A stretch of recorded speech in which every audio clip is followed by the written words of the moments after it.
All right, picking straight up off from the first video of 10.7. Here in the second video, we're just going to start off with an example. So here we're going to do n going from 0 to infinity of x to the n divided by n factorial. Just to write out a few of these terms, it's going to be 1 plus x squared over 2 plus x cubed over 3 factorial, which is 6, and then plus forever and ever and ever. The question is going to be the same as before. Where does this converge? Or I guess a better way of saying that would be, for what values of x does this series converge? And again, we're going to be using the ratio test. So we're going to be looking at that limit of the absolute value of the n plus 1 term divided by, what I'm going to do though is I'm going to multiply that by the reciprocal of the nth term. Okay, so this is the n plus 1 term divided by the nth term. This, remember, is going to hopefully approach some value. That value is going to be that row, and then we're going to make that row be less than 1, because that is the definition for the ratio test of when we have convergence. All right, so let's go ahead and fiddle with this thing a little bit. We're going to use the same tricks that we did before. I'll actually write it out this time. This x to the n plus 1, I'm going to rewrite as x to the n times x. That's all divided by that n plus 1 factorial, which I'm going to write as n plus 1 times n factorial. Oh, I didn't like the way that wrote out. Let's write it like this. That looks better. All right, so x to the n plus 1 is x to the n times x to the 1, n plus 1 factorial, n plus 1 times n factorial. The other thing I'm just going to leave as is. N factorial divided by x to the n. All right, a lot of stuff's going to cancel out here. So this x to the n cancels out with this x to the n factorial. With that n factorial, we get x over n plus 1. Okay, don't forget that the x is just a constant inside of that limit. We're taking the limit as n goes to infinity. My n is in the denominator, which makes this denominator blow up to infinity, which makes the whole thing, even with that x, just go to 0. Don't forget that this is my row. No matter what the x value is, it still goes to 0, which means it doesn't matter what x is, we are always going to have convergence. So this series converges for all values of x on the real number line. Another way that you could say this is that you could say that the interval of convergence is between negative infinity and I don't know how to do infinities. Negative infinity to positive infinity, like that. Okay, so I got some other stuff that I want to talk about here in this section. So first, a quick theorem. So this is the convergence, however you spell it, that theorem of a power series. If a power series, just to write out a generic one, so the sum going from n equals 0 to infinity. I don't know why the book changes values here. They do a's instead of c's out in front, but a's have been x to the n. So if this thing we know converges,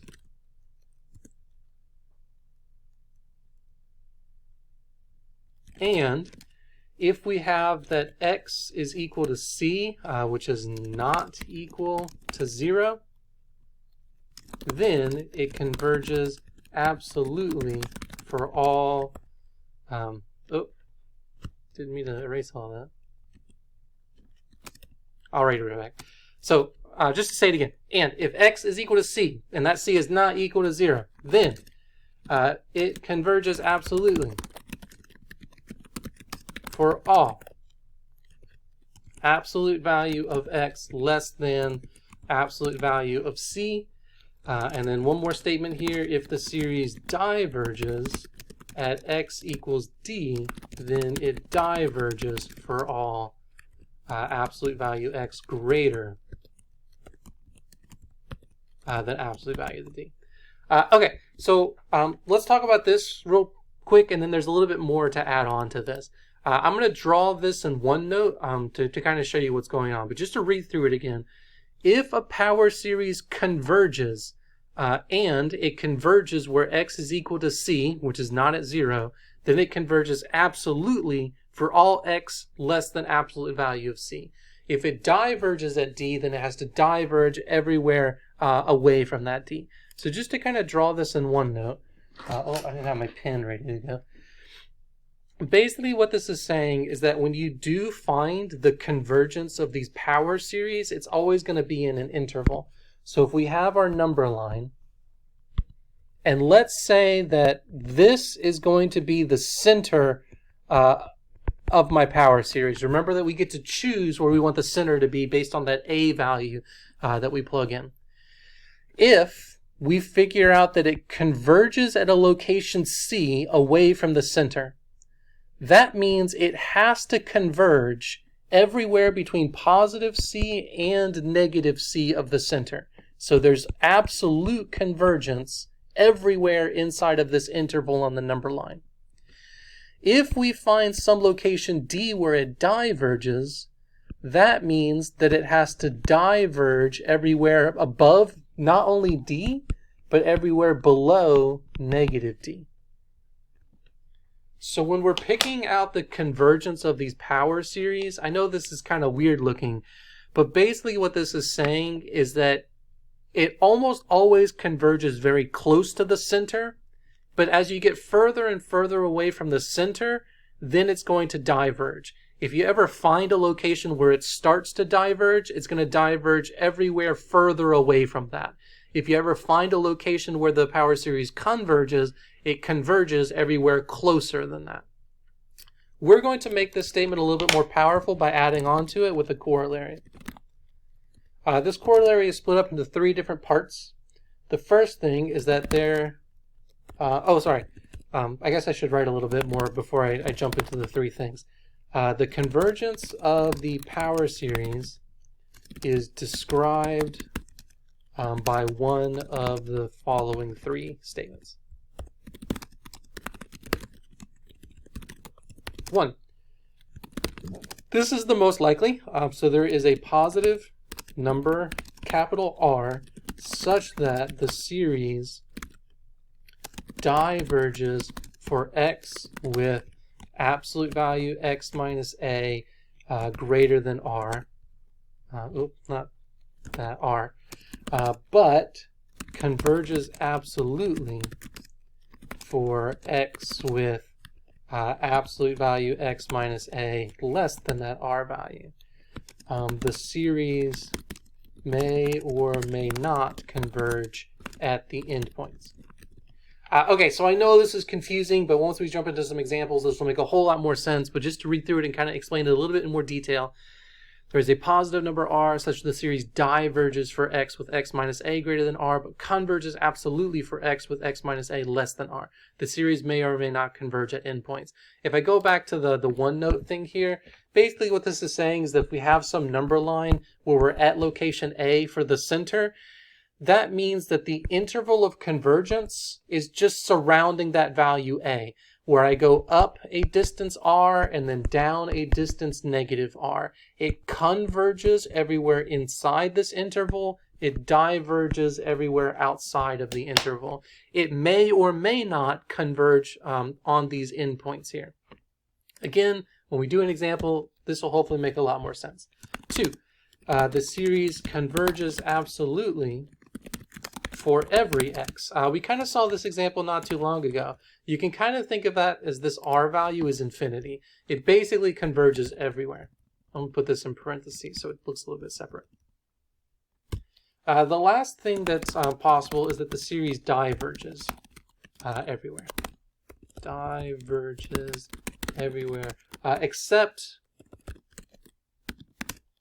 x equals a. It will always converge at the center, at A. So based on this stuff, that R, we're going to give a name to it now. This is called the radius of convergence. It's called a radius because it's talking about the distance of an interval. And then the interval itself, we call the interval of convergence. Cool. All right, so this video is already a little bit long, but let's look at well, we've already kind of done examples. I'm not going to do another example because we've already done 2 of them. Let's just scroll back up and look back through them. So first we did this example here, and we got that the interval of convergence is between -1 and +1. Then we did another example here, and we got the interval of convergence was from -infinity to infinity. For this first example, my R value was 1 because that's the radius of my interval, the halfway point. Here, my R value was infinity. There's just a couple of theorems that I want to add on here that we need for the next section. So let's write these down. There's a few of them.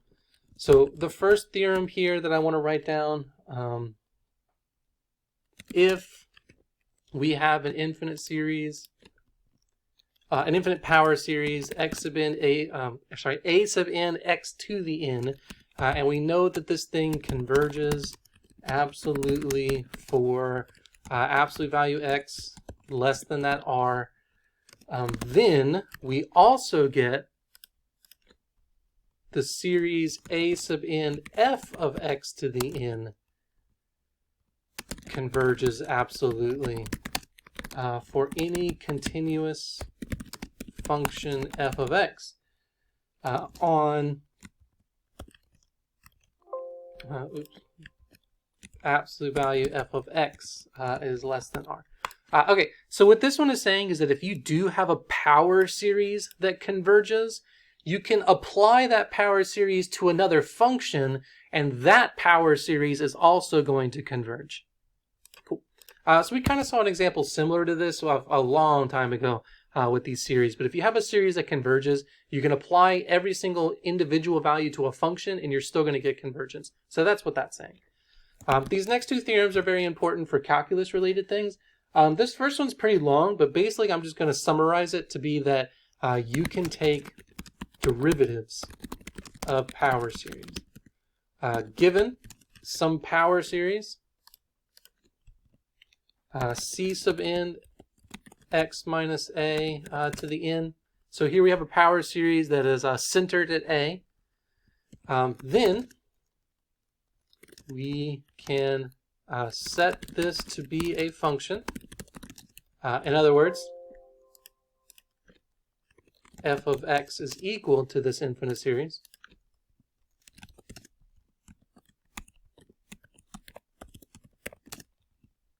And take the derivative. So if I take the derivative, all you do is you take the derivative turn by turn. So that c sub n is just a constant. That's just going to stay there. But then we're going to multiply down the n of the exponent, leave the inside alone, take 1 away from the exponent. And then multiply by the derivative of the inside, but that's just 1. We can take the derivative again. That would just be leaving again that constant, multiplying down by the next value in minus 1, leaving the inside alone, taking 1 away from the exponent. Okay, and then you can do this forever and ever and ever and ever. One last theorem for this section before we move on to section 8. I'm just going to summarize this one as well. You can also take antiderivatives. I won't even bother writing this one out just because this video is getting so long. But if, again, you set it to be this, not only can you take the derivative over and over, but you can take the antiderivatives, or you can integrate over these power series. It's the same kind of deal. Okay, great. Let's move on to 10.8.